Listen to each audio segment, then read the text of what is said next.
মধ্যপ্রাচ্য সহ বিশ্বের নানা দেশে যথাযোগ্য মর্যাদায় পালিত হচ্ছে পবিত্র ঈদুল আজহা। নামাজ শেষে মুসলিম উম্মার শান্তি কামনা করে মোনাজাত করা হয়। এদিকে ইসরায়েলি আগ্রাসনের মুখে ধ্বংসস্তূপের মধ্যেই ঈদের জামাতে অংশ নিয়েছেন গাজাবাসী। এছাড়া বিভিন্ন দেশে নামাজ আদায়ের পাশাপাশি বাংলাদেশের শান্তি ও সমৃদ্ধি কামনা করেছেন প্রবাসীরা। সৌদি আরবের রাজধানীতে দল বেঁধে ঈদগাহ ময়দানে সমবেত হন প্রবাসী বাংলাদেশিরা। ঈদ জামাতে অংশ নেয়া প্রবাসীদের মধ্যে ছিল বাড়তি উৎসাহ ও উদ্দীপনা।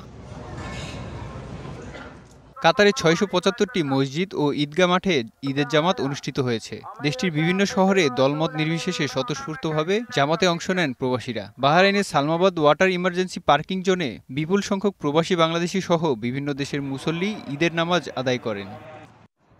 নগদের কাছে সব গ্রাহকই প্রিয়, তাই তো সারা দেশে ক্যাশ আউট চার্জ সবচেয়ে কম। নামাজ শেষে মুসলিম উম্মাহ ও দেশের মঙ্গল কামনা করেন প্রবাসীরা। আল্লাহর নৈকট্য লাভের উদ্দেশ্যে দেন পশু কোরবানি। এই প্রবাস থেকে দেশের সবাইকে জানাই ঈদুল আজহার ঈদ মুবারক। সকলকে ঈদ মুবারক, ঈদের শুভেচ্ছা। দেশের আত্মসম্মান আমরা বজায় রাখব। এদিকে যুদ্ধ ও মৃত্যু ভয় নিয়েই গাজায় পালিত হয়েছে ঈদুল আজহা। ধ্বংসস্তূপের মধ্যেই নামাজ আদায় করেছেন গাজাবাসী। গত বছরেও তুলনামূলক শান্তিপূর্ণ পরিবেশে ঈদুল আজহা পালন করেছিল গাজাবাসী। থেকেই মৃত্যু আর তীব্র খাদ্য সংকট তাদের নিত্যসঙ্গী, তাই অনেকেরই নেই কুরবানি দেওয়ার মতো সামর্থ্য।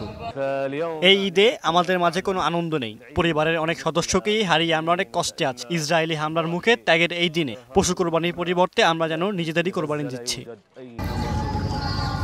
মেহেদী হাসান, ডিবিসি নিউজ ডেস্ক।